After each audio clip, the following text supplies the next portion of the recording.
Hello, one and all, and welcome to the 239th episode of the Voluntary Viewing podcast, coming to you on Monday, October 30th, 2023, the closest we're going to get to a Halloween episode. On the podcast today, Andrew Clark, would you rather move into a suicide house or a murder house? I want to say suicide house. Okay. And is it like you are driven by some unseen force to kill yourself and you can't possibly resist it? Or is it just a lot of people kill themselves? I mean, is it, when you say okay, do these things happen a lot? Or is this just something where it has happened once in the past? So when I incepted this question, I thought this is a home where either a murder or a suicide took place. But not like ghosts. There's no ghosts or demons involved. It's just guaranteed. Yeah, I don't think there's any guarantee. I think this is the real world. Is that what I'm getting from this, Lucas? Yes. Yeah. No, so this is...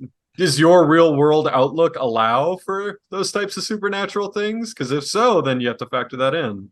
Am I single?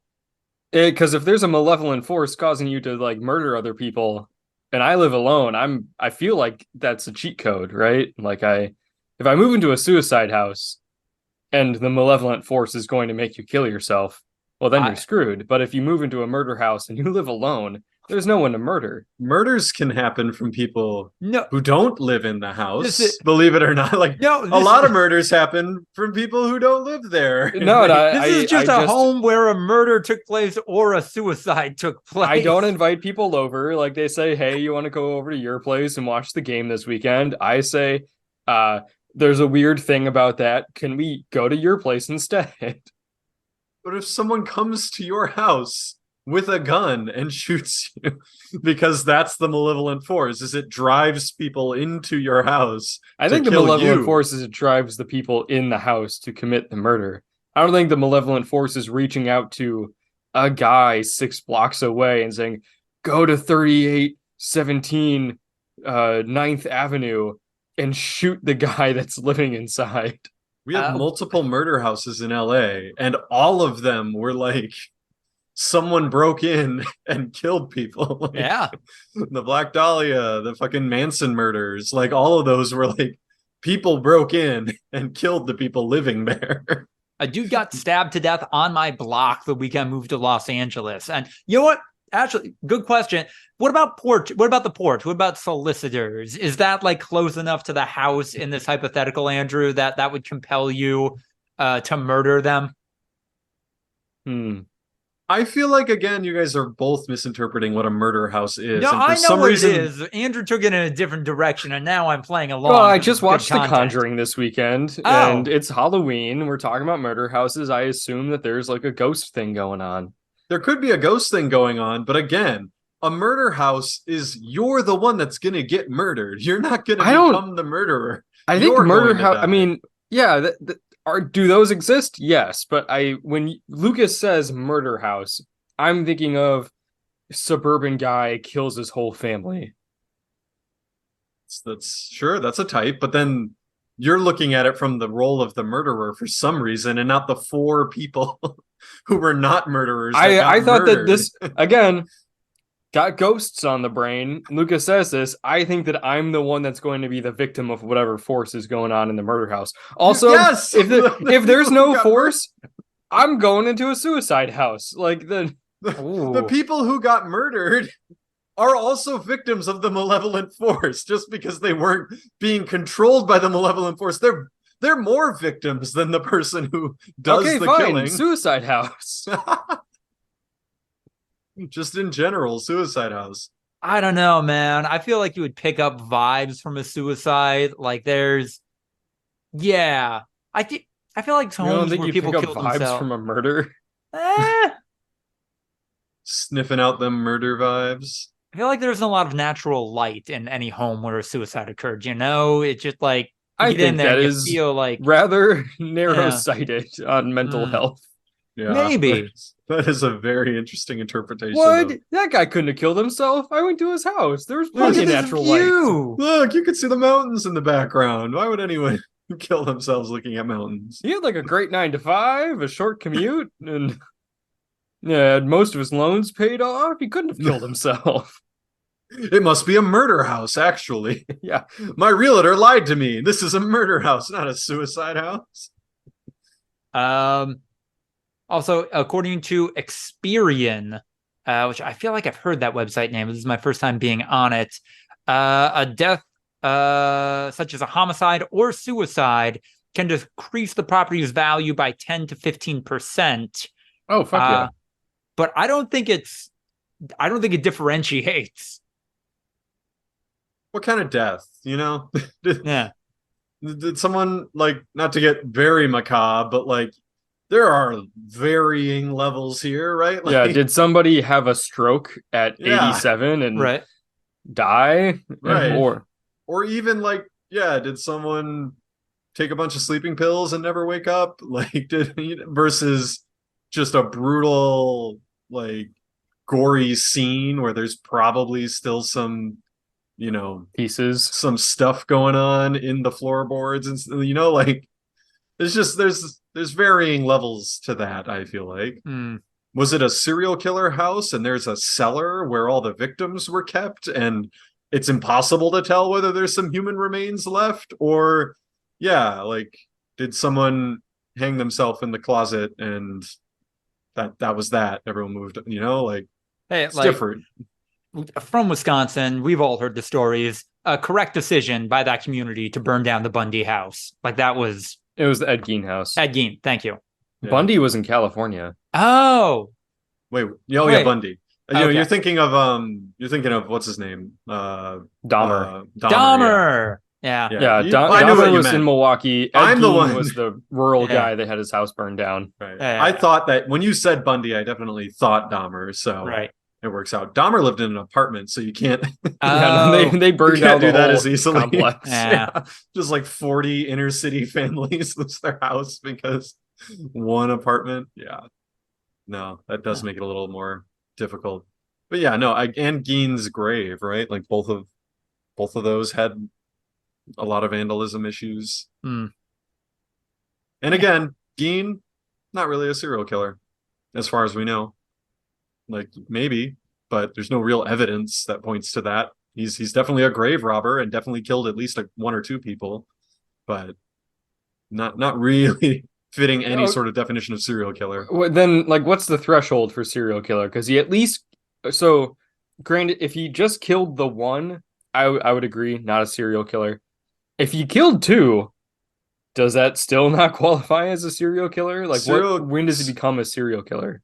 I mean, you watched Mindhunter. Serial killing involves like a compulsion. It involves like a habitual behavior, like something that they cannot resist. Like, it's not a mass murderer. It's not the same thing, like it's a specific psychological, like, prognosis that happens. Like, it's not someone who has killed 10 people necessarily, even if those 10 people are completely unrelated, and like 3 of them were in a bar brawl and one of them was like in a dispute over like terror. Like, there are just violent people who aren't like compelled to like prey on a specific type. So if somebody like has that compulsion and they just only get around to killing one person, like, is that the world's laziest serial killer? It involves a pattern. Like, to have a pattern, you have to have more than one thing. Like, so if they do it twice, is that a serial killer? If they do it twice in the same way with the same type of victims and it involved a compulsion that they could not resist to kill, then yeah, absolutely. Yeah, but that's not Ed Gein. No, we know all about Ed Gein. Like, he got taken alive, you guys. Like, he didn't kill himself. We know all about what he was and what he was about. If you just invent the perfect way to commit murder, are you a serial killer? What does that mean? No, it's hey, in your head, what's you the devise a perfect scheme way? like, I can just kill someone, get away with it scot-free if I follow this 12-step process every time. Yes, that's a serial killer. That's the definition of a serial killer. No, but you're not doing it like the same way, because serial killers don't have part to of like it. torture people and carve weird symbols into them. Yeah. Like, If a guy just walks up to someone on the street and shoots them in the back of the head and does that 10 times, that's a fucking serial does killer. That over and over, targeting like similar areas and maybe even similar types of people. That's the definition. And he's just like, hey, I found a way, you guys. Like, if I have zero connection to my victims and I target people that society is less likely to care about, I can get away with murder a lot. Yeah, that's like almost all of the serial killers. Almost every single one of them just does that. The famous ones are the ones that don't. It sounds like a Criminal Minds plot where they think they're investigating a serial killer, and instead they find out at the end, oh, wait, all of these people owned land rights that this one person stands to gain from buying them all up, and he tricked all of them. Scooby-Doo. Yes. Scooby-Doo TVMA version. Oh, my God. Instead of being spooky, he's just fucking like walking into people's bedrooms at night. Mr. Lamers! Yeah. And it's like, that's right, kids. I killed 17 people because with their houses, property, or ownerless, I can expand my theme park. Them. It can turn it all into a theme park. And I would have gotten away with it too if only they wouldn't have found my DNA and 17 different houses. If it could have happened by now, the CW would have done it and would have made adult Scooby-Doo. There's a couple of people that have published memoirs from the FBI that are like terrified of truck drivers.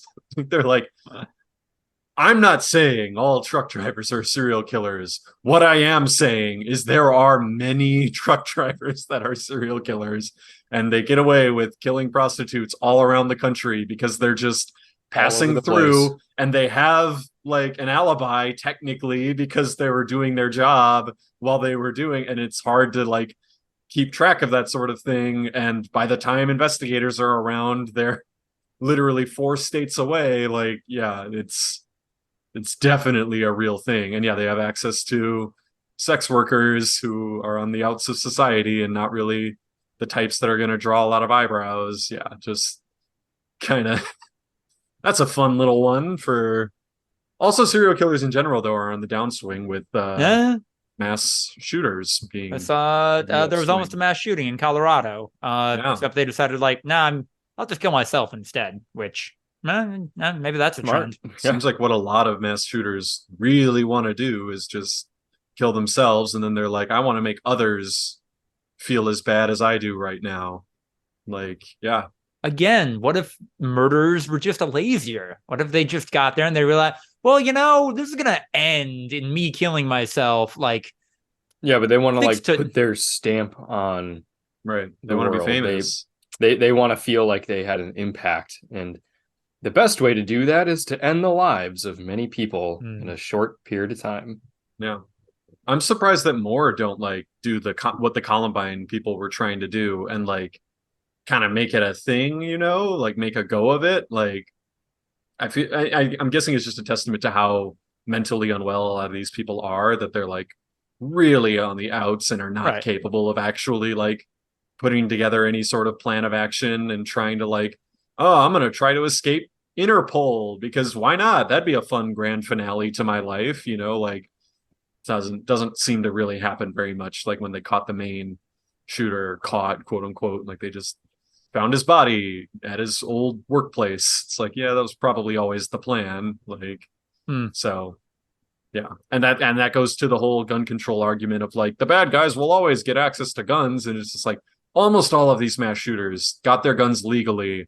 And like, I don't know what you think illegal arms dealers are like, but these people are very unwell and aren't like the easiest way for an illegal arms dealer to get caught would be to sell to someone who is going to be very famous in a few days. Like they're going to be pretty like suspicious of that type of person. And it's going to be hard for them to cover up the fact that they're trying to kill as many people as they can with those guns. Yeah, it's just a whole. Forgive me if I'm speaking out of line here, but it's my understanding a lot of illegal arms dealers, like that is a lot closer to like white collar crime than it is because it's functionally embezzling, but with assets and then flipping that. Yeah. No, 100%. The illegal arms dealers are basically drug dealers, but they're selling guns, and a lot of those guns are sold to very high-end clients who aren't gonna fucking do anything with them. Like they're just gonna show their buddies out on their ranch, like, haha, guess what? I have a full auto machine gun because my dick's small. Like, you know, like they 30 to 40 feral hogs. Yeah, exactly. Or a cop took a bunch of like 9mm from the police like evidence locker and sold it to a guy for $100 a pop. And so it's a lot of the there are definitely arms dealers that are full, like same with drug dealers. Like there are drug dealers that are just, they're selling weed on the weekends. Like they're pretty fucking chill. They're not really doing much. They get stuff from their supplier. They hand it out to people that they know and people they trust, make some little bit of profit, and that's it. And then there's drug dealers that it's like, no, I'm in the empire game. Like I am building an empire with these illegal drugs and I will kill people to get what I need. Same thing with arms dealers. There are people that are just flipping assets illegally. And then there are people that are, no, I'm in it to win it, man. I want to make billions off of this empire of mine.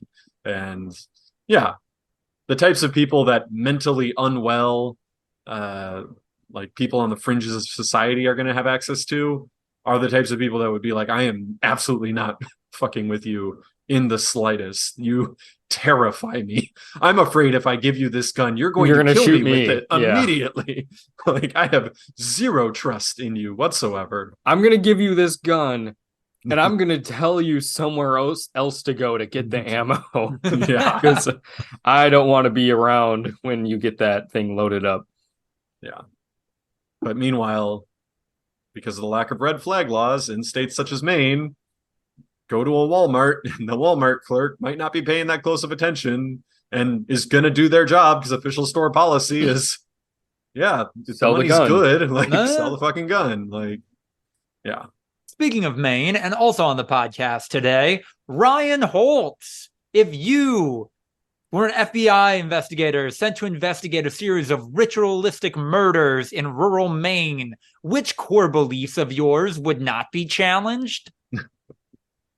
The core belief that I'm the smartest fucking dude in the world, and also Olaf from Frozen. And I have it all figured out. And then fucking what's his name? The giant guy, Kemper, is gonna kind of put me in my place all of a sudden, but it's not really gonna stick. And then my show's gonna get canceled by Netflix, and I'm not gonna get a season 3, even though we had plot lines that were set up for multiple seasons. Wait, what do you mean Olaf from Frozen? Is that Jonathan Groff? Oh no, he's not Olaf. He's Sven. No, it's Josh Gad. No, he's Sven. He's in Frozen. Yeah. Okay. Or not? No, Sven's the reindeer. Who's Kristoff? He's Kristoff in Frozen. I was like, wait, hold on. No. Does Ryan not know what Josh Gad looks like? No, I've seen Josh Gad in person. I've interacted with Josh Gad. No, Kristoff. I know it's crazy, right? And then just like, no, the victim had multiple exit and entry wounds like throughout her body. Multiple insects were found throughout the court. Yeah, dude, that guy, that dude's character was like maybe the cringiest guy I've ever seen in television. He sucks so hard. The show's so good. Like it's really, really good. I love it so much. Every couple of weeks, I think about how sad I am that show got canceled. He's perfect. Like he is hateable, but like, man, does it really bring the show together. Like that is what it is all fucking about. And yeah, the scene, I don't think I've ever felt as much Schadenfreude, like whatever you want to call it, as when Kemper just like touches free his neck. Breaks free of his chains and just kind of like, hey buddy, I'm a 6'8" serial killer. You thought you were pretty fucking slick, huh? Like, I'm not gonna do it, but if I wanted to right now, I would rape your corpse. Like, there's nothing you could do to stop it. Good luck. All right. Now I will walk away casually. It's glorious. It's a great show. Everyone should watch Mindhunter. Am I correct in saying Kemper was the one that in real life narrated like a surprising number of books as a part of a prison labor program? I'm not sure about that. I know he wrote a bunch of books, so maybe he narrated them too. Like I know he's dubbed, like the intellectual serial killer. Like he's the serial killer that you can have a fucking creepily normal conversation with, and is very matter of fact about his crimes to the point that he seems very disconnected. Like it's just one of those things. He's like, it reminds me of the guy who like made SWAT a thing, like the Texas UT Austin bell tower sniper. Yeah. Oh yeah. Mm-hmm. Like how he was just like writing notes that were just like, I'm fucked up. Like something's wrong with me. I started noticing it a few months ago. I don't know what it is. Like I've tried to get help and people didn't help. And I'm going to do this thing because like, this is what I've been told I need to do. And this is the only thing my body feels like it can do right now. And then, they discovered a massive brain tumor pushing on a certain area of his brain that was clearly going on there. So like Kemper seems similar to that, where it's just something really fucked up broke in his body, and he kind of is in full understanding of that, which sounds terrifying, like to be in that position of just like complete loss of control, and to the level of just like, I'm real fucked, man. Like psychiatrists have really tried to figure me out, and I'm right there with them. Like I think he studied like a lot of a lot of stuff he was diagnosed with, and is like he got to the level of like borderline expert on a lot of the conditions that he had been diagnosed with, and would always talk to the doctors about like the weird nuances of his diagnosis. Just like, well, do you think like I'm presenting as kind of more like type C, it seems, but like I noticed that you said type B in your notes, but like, like I'm just like, let's have some some back and forth here about this. Like I'm just fascinated by it, A psychiatrist's favorite kind of patient. I mean, but he like has nothing better to do than study it for 100 hours a week. So I'm sure compared to most people who did one Google, like he actually had a lot of it. I think he's dead. He's been dead for a while, right? All the interviews I've seen of him, he died. Or they're all in black and white. No, he's totally fucking alive. Damn. I don't know why. Oh shit, he was born in Burbank. Hold on. That's weird. He's 74. He's 74. He's like a full-blown baby boomer. He's also 6'9". Yeah, I said 6'8". He's 6'9". Nah, come on. California Medical Facility in NorCal. Still there. I don't know why people aren't doing interviews with him. I wonder if like he started to kind of degrade and isn't that way anymore. Because all the interviews I've seen are like, that 70s grade? Yeah. Mm-hmm. There's like black and white, and then there's like modern TV, even like, standard definition, but like you can still tell it's modern. There's like 70s where it's like kind of sepia weirdness. Like that's all the interviews I've seen from him. So also, hello everyone, I'm Lucas the Writer, and it turns out the scariest social media platform is LinkedIn. But on there a lot. I don't. I guess it's useful. I guess it's useful in surfacing jobs and stuff. But LinkedIn, not great. Any job board, any job website, not great. But LinkedIn is getting the heat because it's kind of at the top of that pile, but it's a bad pile. Lovely. That's all I got. Also, this doc is kind of bare because it turns out when I don't have a job that requires me to be caught up on current events and other things to preoccupy my time, I'm less great about filling this out. Or maybe there's just less happening. I don't know. This is you're learning what me and Andrew have fallen into with I think the first 2 episodes we were adding stuff. We were all contributing, and then it just becomes like falls through. Ed Kemper was denied parole. He was first eligible in 79. Then in 80, 81, and 82, waived his right to a hearing in 85, denied parole at 88, denied in 91, 94.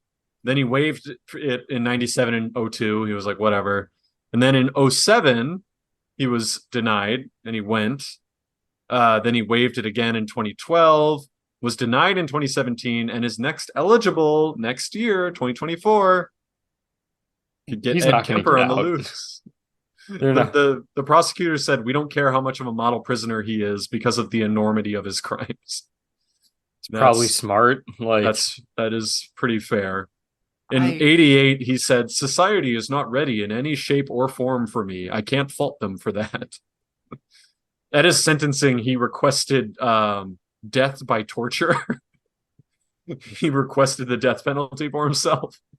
So, yeah, but then California had moved on past the death penalty by that point. So, I mean, I don't think it is unfair to say that this man is literally built different. So, yeah, no, he is a very unique person. And Cameron Britton, the actor who plays him in Mindhunter, just nailed it. Like, beautiful. He plays Diebeard, right? No, that's a different guy who looks almost exactly fucking the same. What's the the HBO Max show with John Cena. What's that character's name? Talking about Peacemaker? Yeah, Peacemaker. Diebeard from that. That actor looks almost exactly the same as Cameron Britton. Huh. He's a comedian. He's sometimes on Comedy Bang Bang. Steve Agee. Steve Agee, Cameron Britton. That's my celebrity look-alike pairing. There. There you go. So the Five Nights at Freddy's, FNAF, as the youths are calling it. That movie came out. It's bad. It's making buco bucks, but it's bad, which is really in the spirit of Five Nights at Freddy's. Is it bad? I haven't even seen any real. I've heard it's really bad. It's like guaranteed real bad.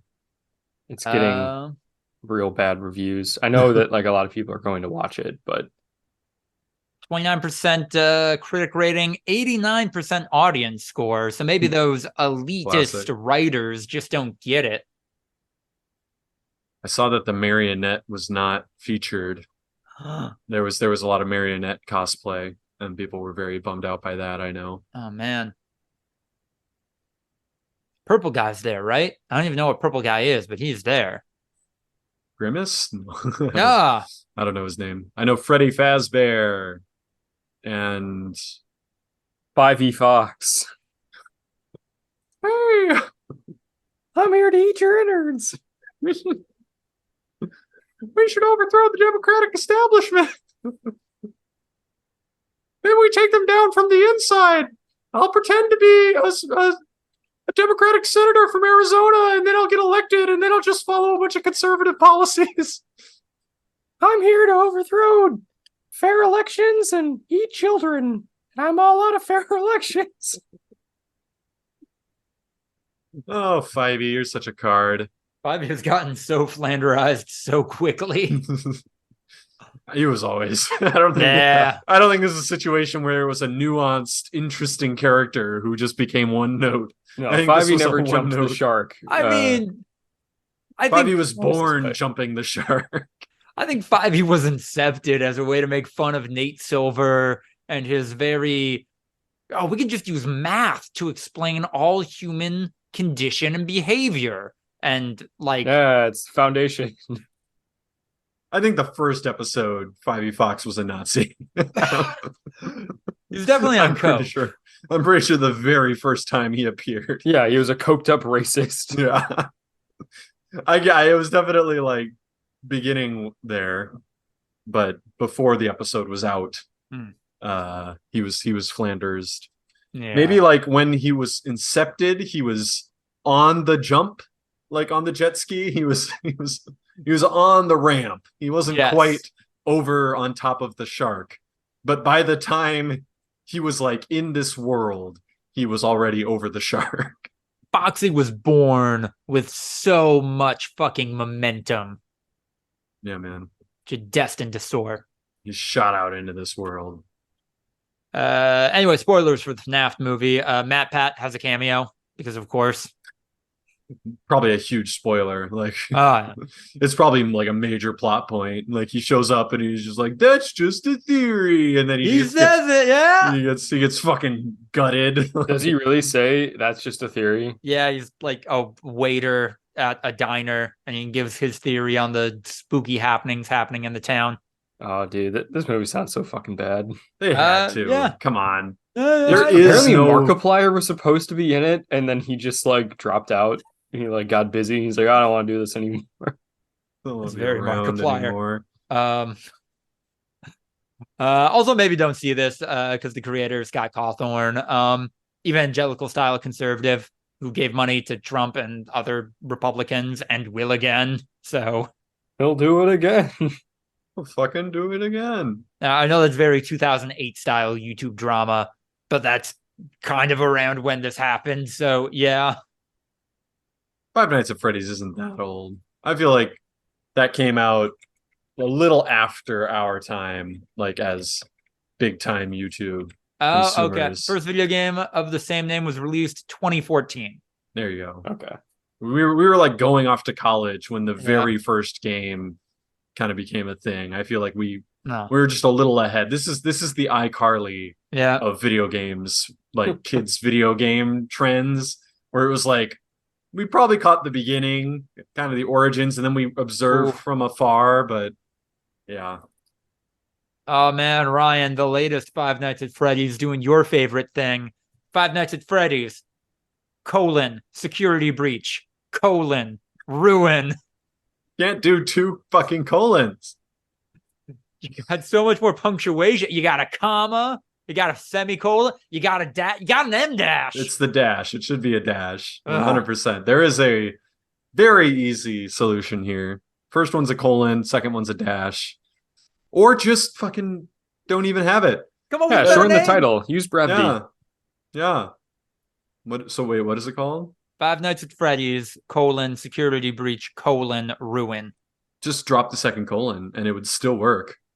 Five Nights at Freddy's, security breach, ruin. Yeah. That works as well as having 2 subtitles. Yeah. Look at all these characters. Holy shit. Wait, no, that's not the most recent one. The most recent one is Five Nights at Freddy's Help Wanted 2. Oh, it's scheduled for release in December. So there you go. God, there are on the Five Nights at Freddy's sister location. There are sub-series within the Five Nights at Freddy's universe, and I am old, is what I'm realizing. They cost nothing to make. Like, they're just dirt cheap. Why not? If you accidentally stumbled upon a money creating machine, are you saying you wouldn't milk it dry and then give them to causes that you believe in? I'm sure your causes would be better than Scott Cawthon's, but I'd be doing the exact same fucking shit. I like to believe I have some kind of creative integrity, but no, if it's buco bucks, yeah, probably. I do not have that. Like, what even is that level of creative integrity? Just I don't know. Desperately toiling in mediocrity instead of continuing to deliver successful games that people play and interact with. I'm making stuff that I think is good, making stuff that people I respect think is good. I think a lot of people like the games, man. A lot of children. Yeah. Children need games. Yeah. I don't know. All right. What's Scott Cawthon's net worth? Let's see. How much did he sell out for? North of 50 mil? Bullshit. It's all bullshit, but right. 70 mil. Oh, so he is set if he is any kind of like normal standard of living. Okay. Yeah, I'm not clinging to some paper thin like creative integrity for $70 fucking million. Yeah. I'm not gonna go all Flappy Bird and just like, I'm deleting Five Nights at Freddy's because this is too much. I never wanted this. I never asked for this. Goodbye, everyone. I don't think did Flappy Bird guy ever give away the money, or was he like, I made enough to continue any kind of, no, not for me. I'm out. I mean, he put it back, right? Like it was back on the store. And then it just had like a million ripoffs as the All main right. thing. He started a company named Dot Gears Company Limited, based in Hanoi. Okay. So he's been making other games. The most recent game is called Boop. Boop. I remember Swing Copters Huh. when they made like a Flappy Bird knockoff where you go up instead of sideways. It works. Is that just the jumpy one? No, that's Doodle Jump. That's Never Doodle mind. Jump. That's OG. I'm sorry, everyone. I forgot Doodle Jump. That's my bad. Doodle Jump is like when the iPod Touch first came out, and it was like, Yeah. holy shit, look at this thing, man. You can tilt it. This is fucking crazy. Now that I'm freelancing more or looking into that, someone pay me to write about how cell phones, how iPods saved touch controls in video games or physics-based games. That wasn't even touch controls, Doodle Jump. That was the Yeah. accelerometer. That was tilt controls. Right. That was good using old tilt fashioned. controls. Yeah. I mean, they had a bunch of those. They had fucking Temple Run. That was that one was huge for a while. It became Subway Surfers. Oh my God. Yeah. Fucking what's it called? What else did they have? They had God, what was the one where you like had the bird that you had to like get into the like valley perfectly so that it would go faster? Oh fuck. I'm not familiar. Damn. This is gonna kill me if I can't remember this shit. This is a game where like I had it and no one else did, and people would like crowd around me in between classes to watch me play. That's how fucking exhilarating it was, man. I want to say that it probably wasn't a big game then if you were the only one that you knew that had it. I had one on Apple or on Google, but there was an Apple one. Yeah, mine was called Dragon, Fly. That was on Android, but it was a knockoff of the game on Apple that wasn't on Android, so I had to play that. It was fuck, man. I don't know, but I played a lot of Dragonfly. That's for sure. Oh, I see it. Yeah. I'm trying to think of what the main Apple game was. I'm seeing Air Control 2, Air Attack. No, it was like a bird. It was the same style of gameplay, but it was the bird, like where you wanna like land perfectly in the hill to launch yourself forward. Dragon Tiny Wings? Tiny Wings, that's it. Yeah. Lucas knows it. Yeah, Tiny Wings. That's the Apple version. People ate that shit up too. Damn.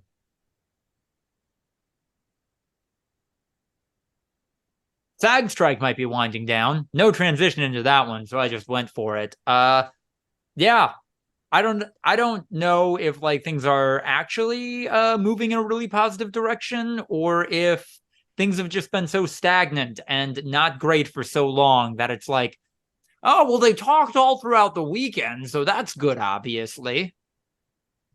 I think everyone's just clinging to the whole, like, this is how the WGA strike resolved, is there was like no progress, and then all of a sudden massive progress because they worked through a weekend to make it happen.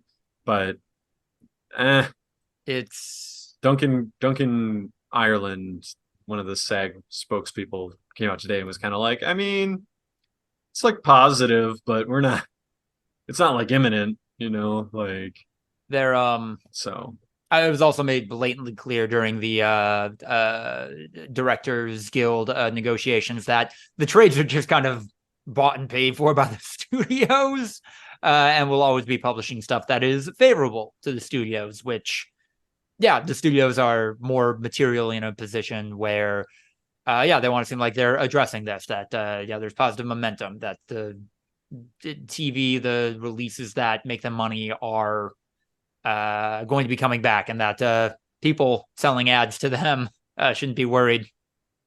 Definitely depends on the trade, but yeah, I think in general it tends towards the multi-billion-dollar industry that gets them all their insider scoop. But as a journalism, at the same time, there's definitely some where like literally some of the writers will be on the picket lines.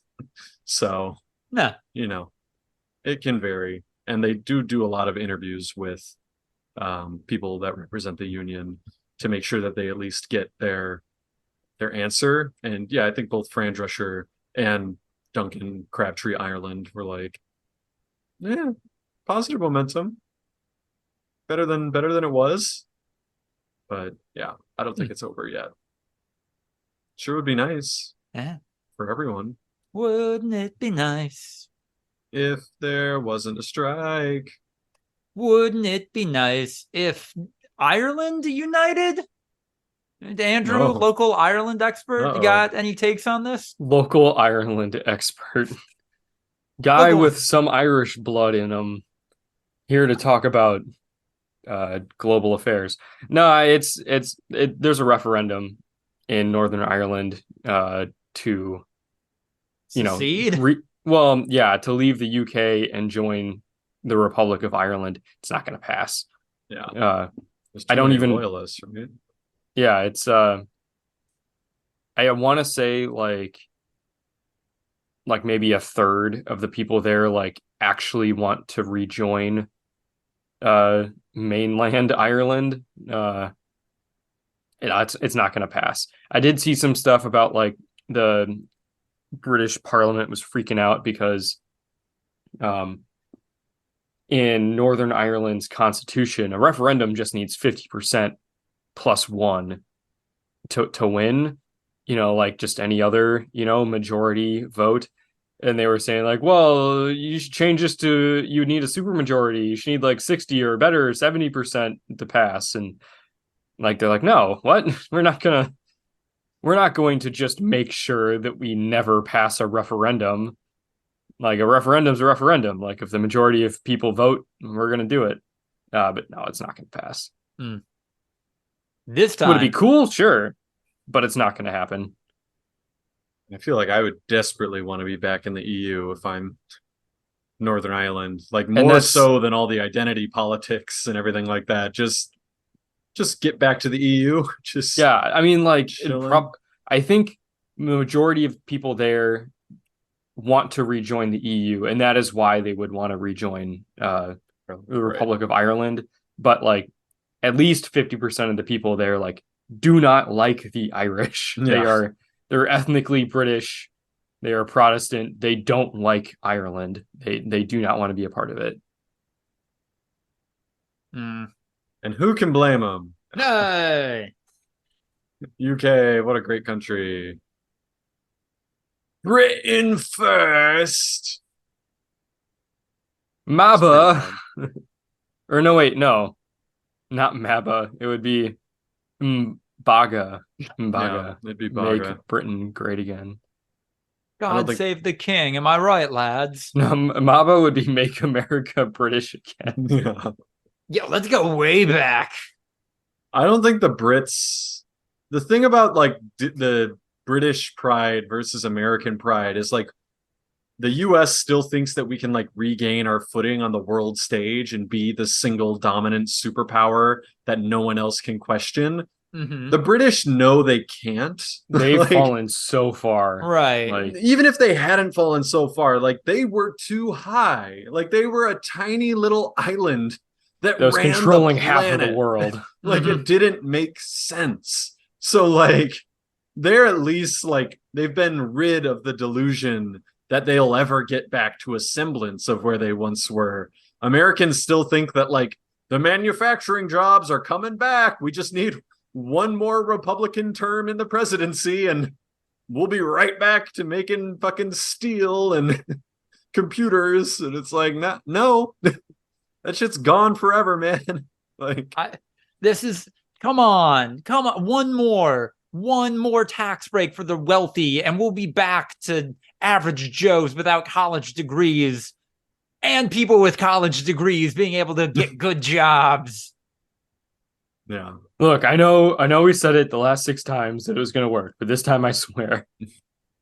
one more denial of voting rights to a at-risk minority group, and then we'll be able to buy a house for $15,000 from a Sears catalog. Doesn't take much. One more president over the age of 80. I know Democrats have been doing that too. Biden's old as shit, dude. That's not a Republican thing. That's an everyone thing. The last thing I had to say about Great Britain was, Great Britain just had a really good StarCraft run. You know, everything lined up for them. They just, did StarCraft in real life and across the entire world. And then the run ended because they did it. They won. then they slacked off. I mean, one of the core things of empires is that they can't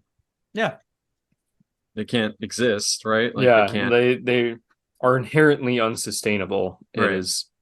It has never worked before. It's a population chart where it's like, if it goes beyond the maximum carrying capacity, eventually it will plateau and then fall back to the norm. Yeah, it's an inherent part of imperialism that expansion will be your own end because you will outgrow your ability to govern. Yep. Corporate capitalism. Like, eventually you cannot grow anymore. You're going to hit the Netflix problem where you're fully saturated. There's nowhere else to go. And all you can do after that is like try to raise prices or we make video games now. Crack down on password sharing. That's what the US government tried to do when they were ceding territory to the Philippines. Cracking down password sharing. Just classic. Someone's playing Dredge and Titanfall 2? I'm playing Dredge, a very fun, cozy, surprisingly deep, no pun intended, game that released on the Nintendo Switch this year. Ooh. Where you play as a fishing boat operator who also has a dredger, and you fish. There's like a fishing mini game that's actually pretty cool. There's a dredging mini game that's actually pretty cool. And you uncover the mystery of all these islands. And then Titanfall 2, a first-person shooter that came out like 5 years ago. Wait, is Dredge the spooky fishy game? Yeah. Spooky. Okay. Huh. Yeah, it's very atmospheric. I like the art style. It's perfect for this time of year.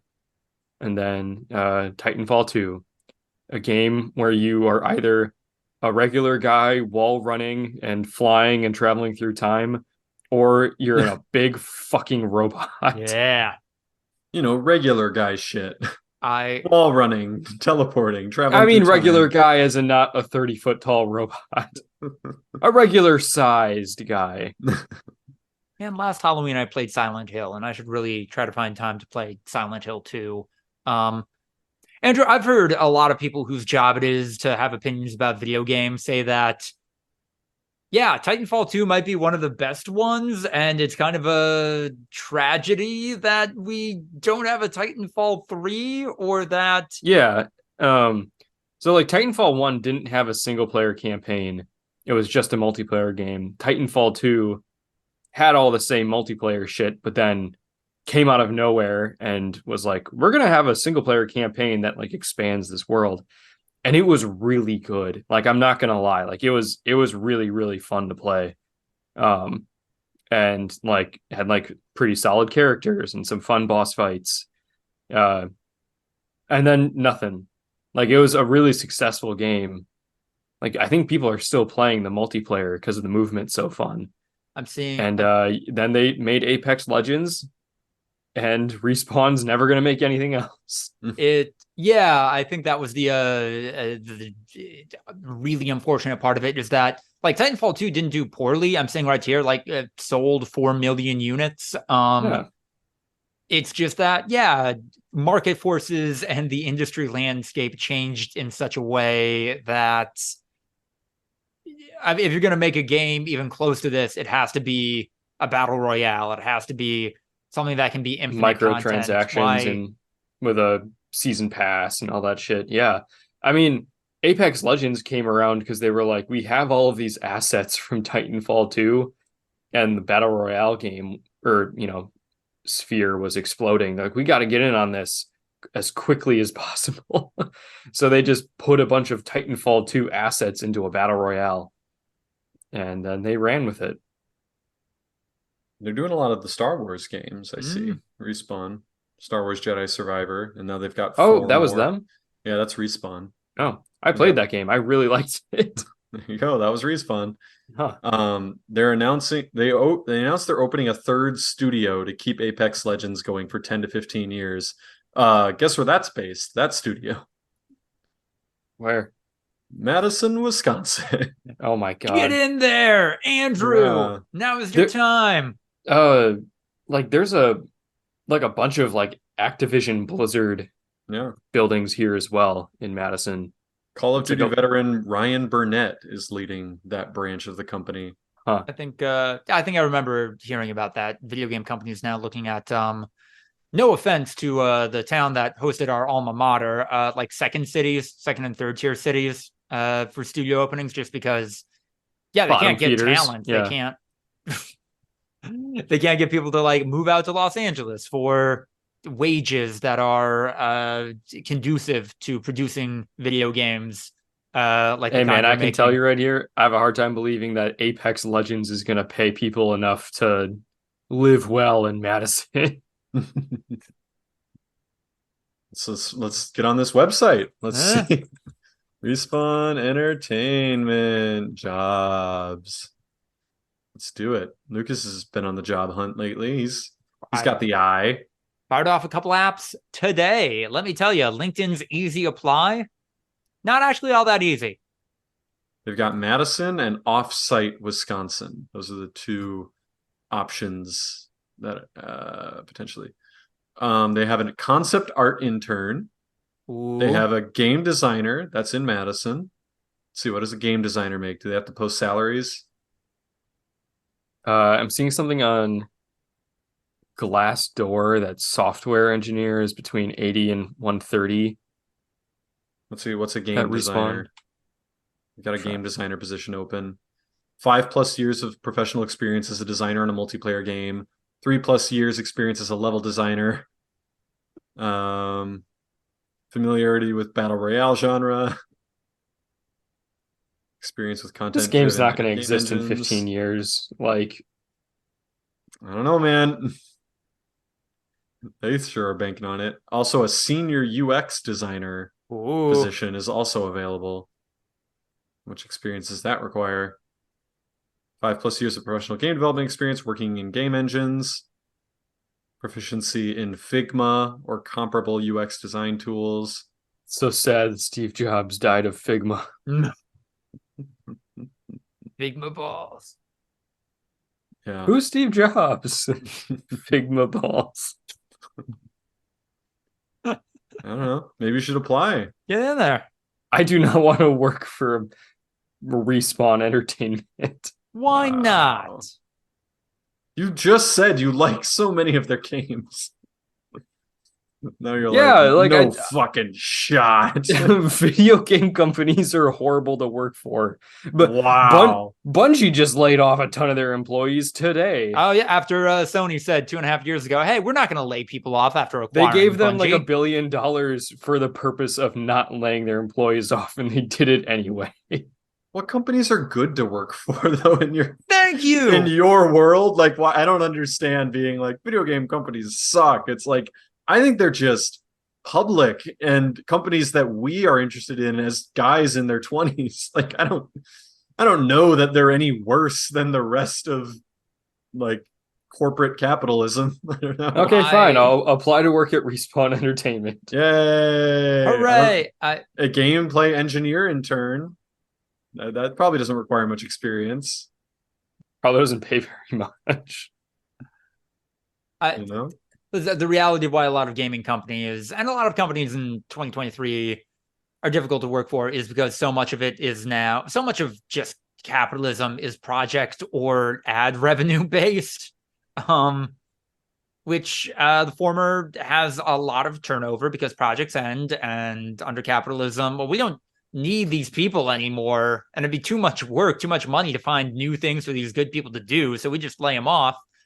And the ad market is, even when the economy is good, deeply fluctuating. So yeah, I've been thinking about that a lot recently for unrelated reasons. Yeah. Respawn Entertainment has a little fucking medal on its page. Gamesindustry.biz awarded it Best Places to Work 2022. So, maybe it's not the worst thing possible. Why not? I didn't realize Respawn, they began with Titanfall. Yeah, because it was a spin-off of the Call of Duty people that got sick Call of Duty people Call of Duty. Made their own studio and did that thing, yeah. No, I did. The way people talk about Respawn, I thought they'd been around longer than 2014, but yeah. Have you ever heard of like the win key that sometimes people would talk about for some of these like massive battle royale games? That like there's speculation that sometimes game devs, in order to just dick around, because like it's very common,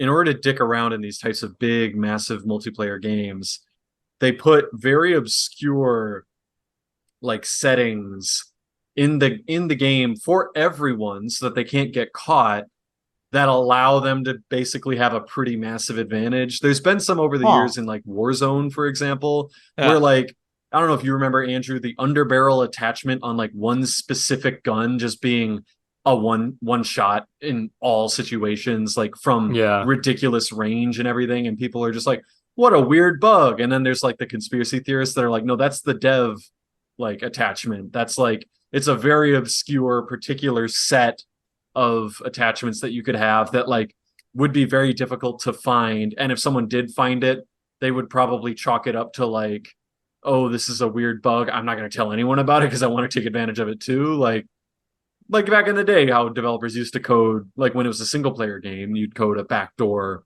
win button. But for these massive multiplayer games, would you ever work for Respawn just so you could to figure it out?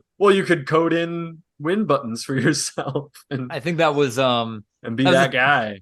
That was the thing in some of the I think an NBA Jam, like one team who a developer was a fan of was just like, no, the Spurs are the best team in the game.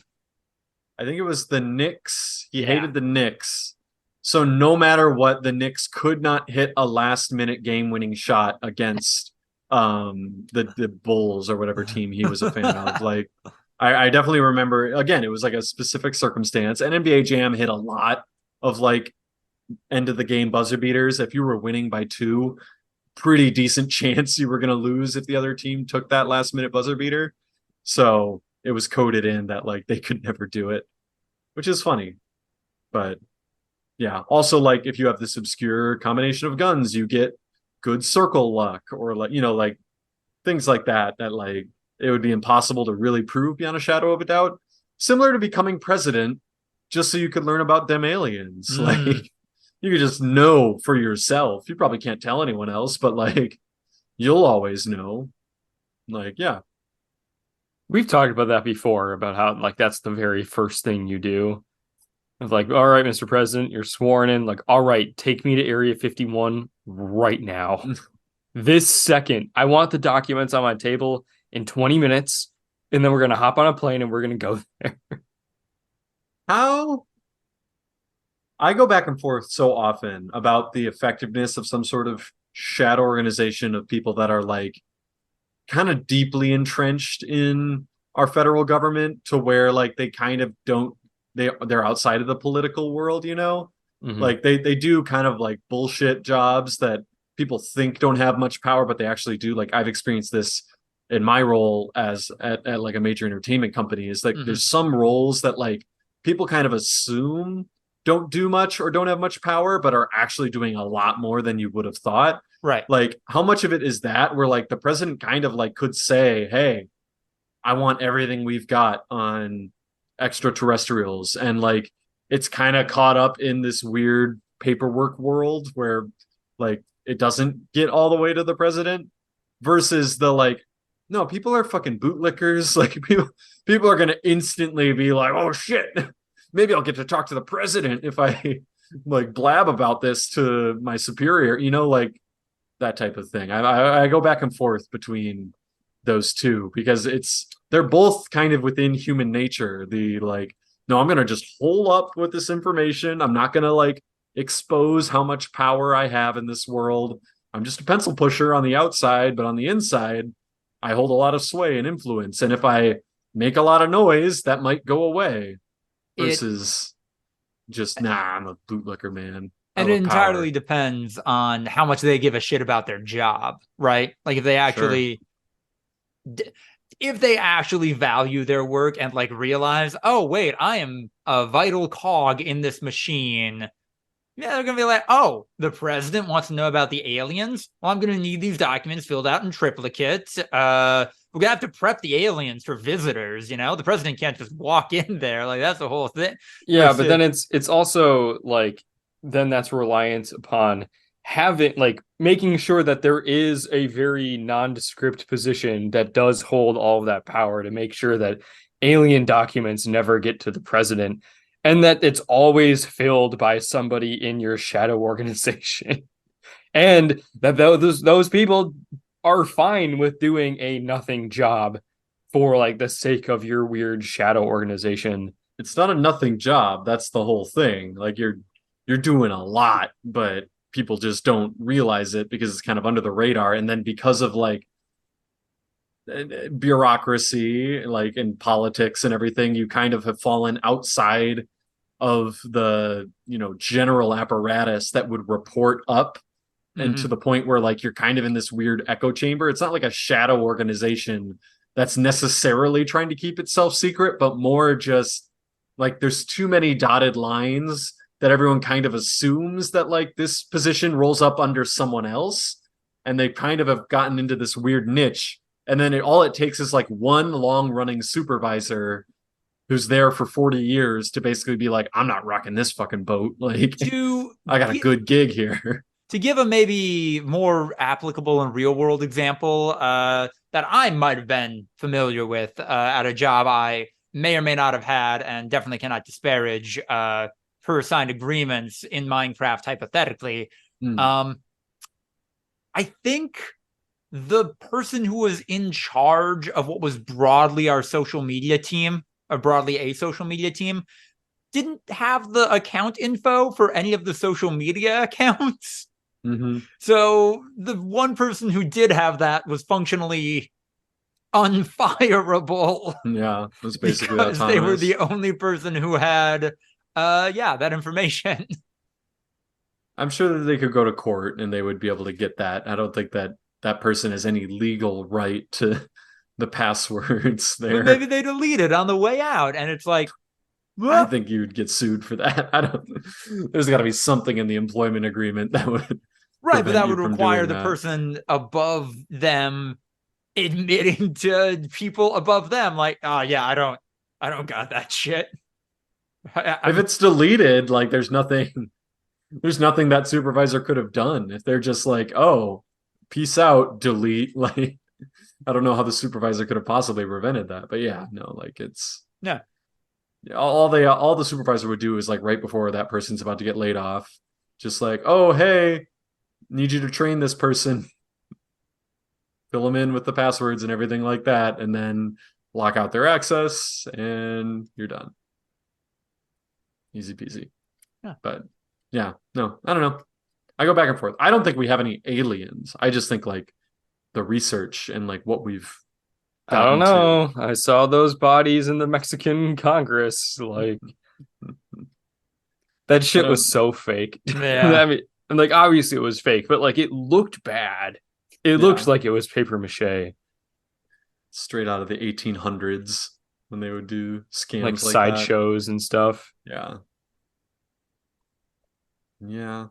No, I don't know. I think that there's info and like interesting stuff and things that a president might not have otherwise been privy to about our, like, obviously our country and everything. Like there's going to be stuff that was properly covered up that would fucking turn your hair white.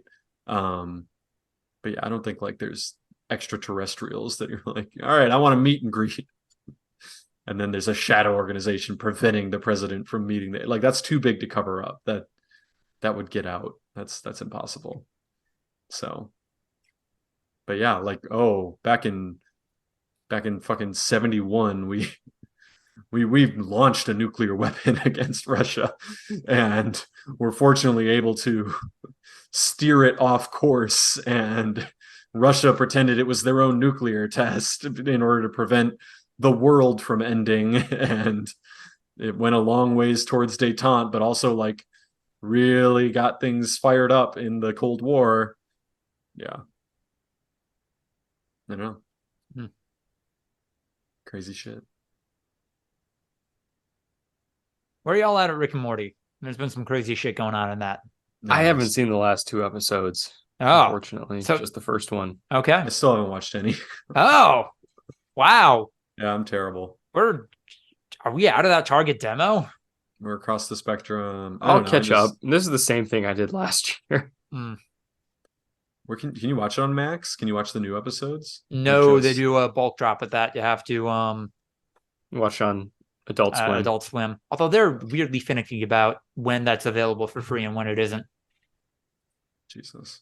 Yeah, it's like 24 hours later for a couple of weeks. Like it's not on there indefinitely. Adult Swim. No, I don't want the Rick and Morty marathon. I just want to know if it. Yeah. Okay. Wait. Oh, no. 3rd episode. The latest episode came out yesterday. Have to have a key to watch it. Yeah. I don't like it. I don't like this world. Yeah. So we are all continuing to play Baldur's Gate 3. Do you guys think it's weird? Okay. Do you guys also now have opinions on Dungeons and Dragons you never thought you would have? And is that weird that I do? I'm curious what you think. I want some examples. That's for sure. I mean, it's like I get a lot of the memes now.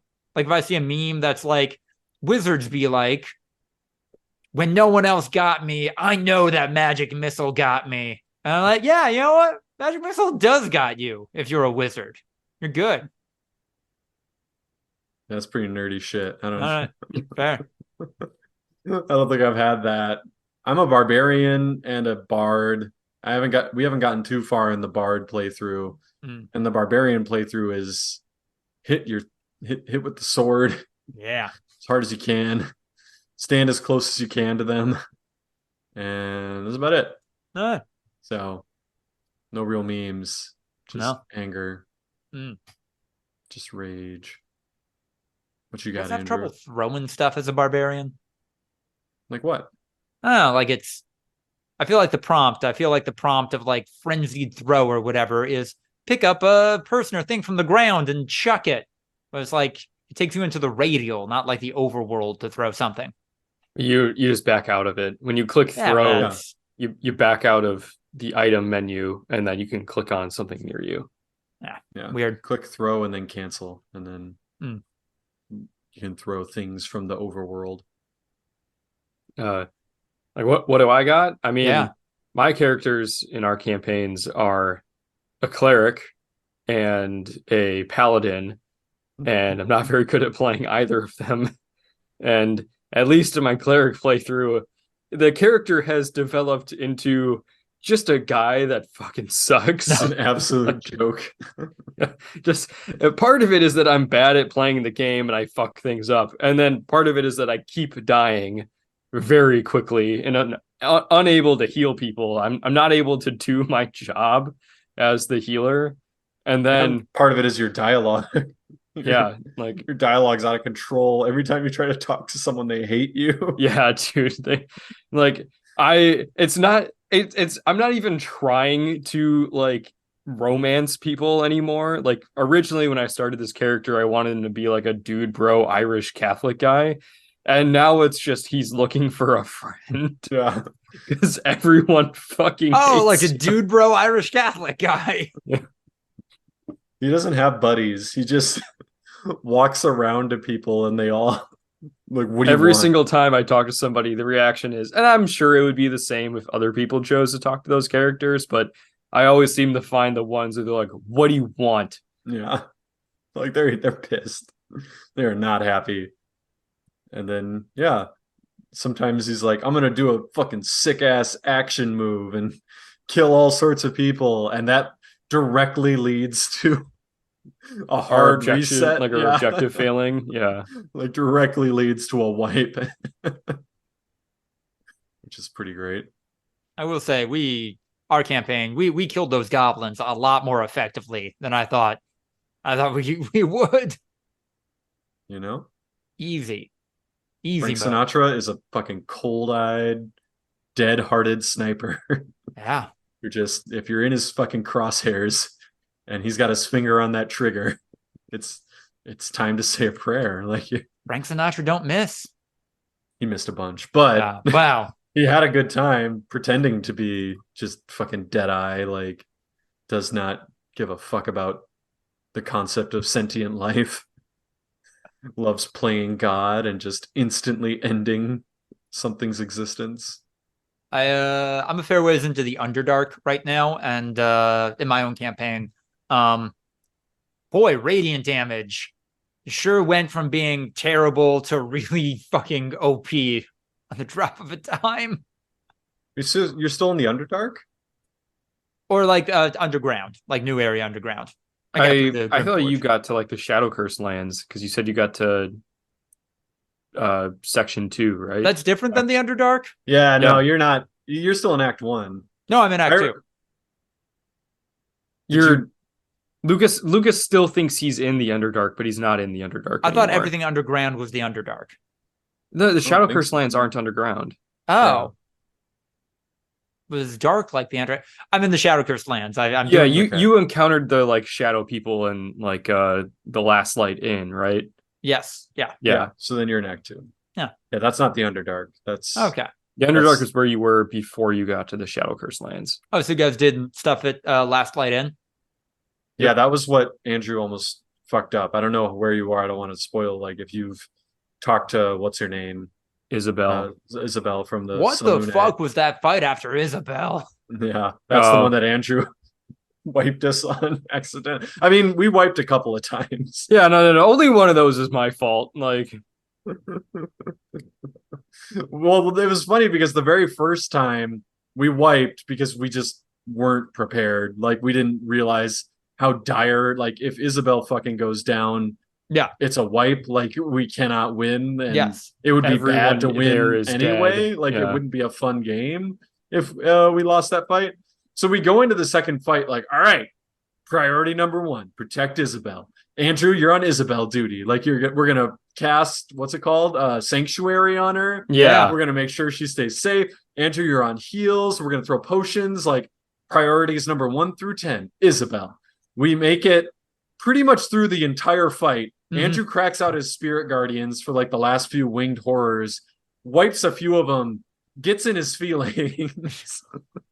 So because in Seamus's words, oh my god, I'm finally doing something. Yeah. Yes. Exactly. I'm gonna go kill all these motherfuckers. I leave Isabel alone. Yeah, Seamus just bails on Isabel, like just runs over and is gonna jump down onto the lower levels of the Last Light Inn, taking damage, ending his turn, and going prone. We convince him to Misty Step instead, so he kills one of the final winged horrors.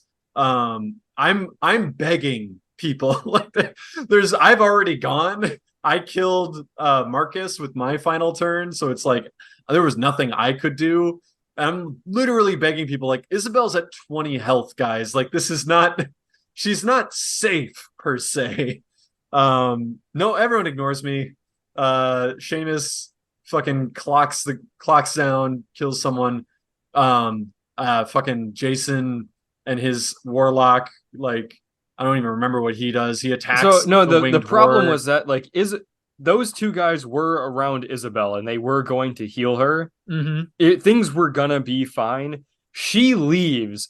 There is one winged horror outside. She leaves. She dashes over to where he is because she wants to like get this motherfucker. And then it kills her.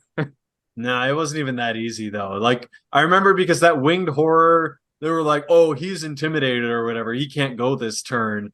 And I was like, "Okay, whatever." Well, no, then... because she had used turned undead, so he wasn't an enemy anymore. And then Exactly. Ian hit him with a fireball. That's what I'm saying. Exactly. Rather than do any sort of healing, anything like that, they like targeted this guy, made him aggro again. And then, yeah, he instantly just fucking wipes her. And we have to hard reset again. It's just like everyone in the party. I'm begging in the voice chat. I'm just like, she's not safe, you guys. Like, let's do something. And nothing. She also rejected my sanctuary. I cast sanctuary on her, and she said no. That was the very first part of the fight. But we had done well up until that point. And I'm begging in the voice chat, like, don't lose sight. We're almost there.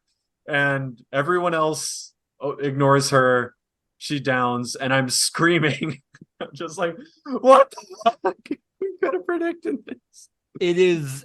I'm so glad you guys had a similar experience, because it is my headcanon now that Isabel, spelled weird for those at home, is a straight up apostate and really bummed about it. Like, she does not enjoy being a cleric. She does not enjoy being the person protecting this caravan of people, because she just kept trying to kill herself in my time.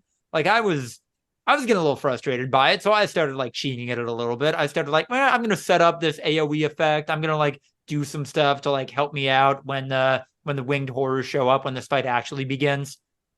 And then she was just like straight up running into the blender, so she could fire off a spell. Like, no self-preservation whatsoever. I got the impression she did not care if she lived or died, honestly. After the fight, we talked to her, and she was just like, wow, like, it's such a, like, it's really fortunate that I survived that. Like, we would have been so fucked. And I'm just like, not for lack of fucking trying. Jesus Christ. She rejected the sanctuary spell? Yeah. What the bad.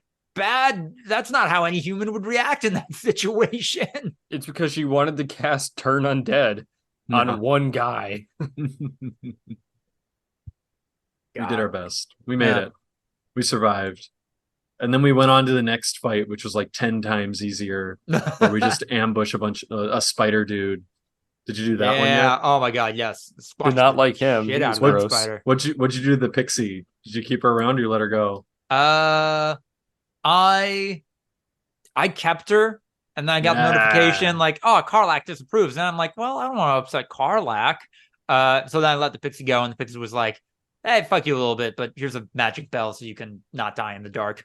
Oh, okay. Yeah. Oh. She was real upset when we kept her, and I was like, yeah, that's fucking right.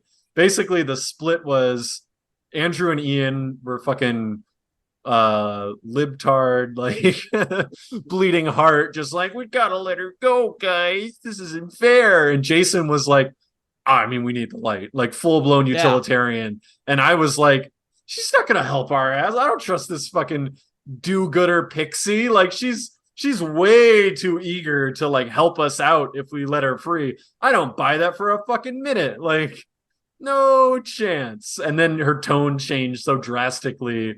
I'll gut the lot of you, like when we chose to keep her. And I was like, yeah, that's right. We made the right call. And if you pass the intelligence check, the game is straight up like, oh, pixies, biologically designed to be deceitful liars that fuck with people. Continuing Dungeons and Dragons longstanding trend of like biological determinism over good and evil. Yeah. No, we were having fun, and Angel had to be the tiebreaker, and Angel rightfully chose to keep the pixie, and we still have it. And she occasionally cusses us out as we walk around. Yeah, that's fun. Yeah, it's just a grand old time. We love it. But yeah, no, my playthrough, I pretty much cleared out the Darklands or whatever it's called, and now I'm just staring down Moonrise Towers. It'll be fun. Yeah. I don't know if I like Helson. I mean, I like him as a character, but as like a guy you can control, Yeah. Not a big Halson guy. I mean, it's fine, but it's a little. I feel like druids are trying to have it both ways, where it's like, they can do magic and melee, but like neither super effectively. I'm very into min-maxing in this game. I feel like it's the animal shit is what people like, right? Like it's just cool. Yeah, you become an animal and eat people. Yeah, it's the cool factor that makes people go druid. It's unique. I'm an owl bear. I can have sex with people as an owl bear, and it's not weird. Bear. There's so many people back in the day when I first started raging as a barbarian. Yeah, I think there was a little bit of envy of just like, oh, that dude's about to fuck some shit up. And now that we're like a little farther in the story, I think everyone's like, oh wow, he doesn't got much to do. He just goes into a rage and then hits people with the sword a lot. There's not really once you've done that once, you've kind of done it a few times. So I think it was cool in the beginning, and now everyone else gets to catch up and be like, I get to do cool shit. Now imagine if you didn't even have a rage, and now you know what it's like to be a fighter. Although Spirit Guardians is not the most cinematic way to kill people. No, I just cast an aura and like a bunch of like gold doves or something fly around and light people on fire. You just walk around slowly and people die. It's not really. I like to imagine that he's just running. He's like running around in circles trying to just like get the magic bird people to hit the guys he wants them to. It's really fucking dumb. It's pretty good. I think they had that in Fantasy High, right? Didn't they have a portrayal of Spirit Guardians, which sounded kind of funny? Yeah. And they were all like, they were really into corn or something. But yeah, that was a good running gag. They were very personified by Brennan Lee Mulligan. Yeah. It's a good time. As they should be. That and my hammer that I keep casting. I can cast other weapons. I want you to know that. I can cast other, probably better weapons. I've not... Okay, the weird thing about like creating spirit weapons like that, I haven't seen like a trident or a hammer. Well, I guess there's kind of like hammers. But yeah, like a trident is one of them. Yeah. Oh, yeah. Haven't seen like that as a regular weapon. Oh, a regular weapon. Yeah. You can just like, oh yeah, I have a trident. Oh, this is a magic sentient trident, I guess. If you casted a hammer that I could then wield, that'd be the fucking coolest shit possible. But I think could you throw the hammer? Could you enraged throw the hammer? Something we gotta test out. I think that's a warlock thing. You can like create a pact weapon, or you can bind a specific weapon. And I always do the latter because I found one that gets a pretty great bonus if you bind it to a warlock or a paladin. That was another thing that happened in our playthrough where Jason summoned the dark warlock energy and became like a demonic possessed floating thing for a while, and then cooked out this fucking crazy like lightning bolt spell, did 10 damage, and then Seamus casted a hammer and then the hammer bonked the guy also for 10 damage. Like it did it looked like Jason was about to open hell and swallow up the bad guy for 100 points of damage, and it just did like 10 damage. And then Andrew bonked a guy the same amount. And we were just like, well, this all tracks. Equally effective. Yes. Did you guys get the singing sword? No. Oh, okay. Found that in the Underdark. Give it to Asterion. I want that. Is it two-handed? Yeah. Oh, you know it. Ooh. Actually, probably a great way for a bard to like play a support role in a pocket capacity. Huh. All right. I think that will just about do it for episode 239 of the Voluntary Viewing podcast. I don't know. This will be like spooky, scary skeletons or some shit. If you like what you heard, like, comment, subscribe, etc. Check us out Instagram, YouTube, TikTok for highlight clips. ActBlue link in the description. Support us on Patreon now more than ever, and join the likes of the terrific Tiffany Cole, Psyche Badger, and Sensual Richard Nixon. Follow us on Twitter at V2_podcast for updates. Follow me, Lucas DeRuyter, on Twitter, Blue Sky, LinkedIn, I guess. I don't know. I'm job hunting, man. Freelance, full-time. I don't know. Filled out Cobra stuff today, and I guess I got healthcare kind of for 3 months at least. Yeah. I think that's it. Happy Halloween. Goodbye.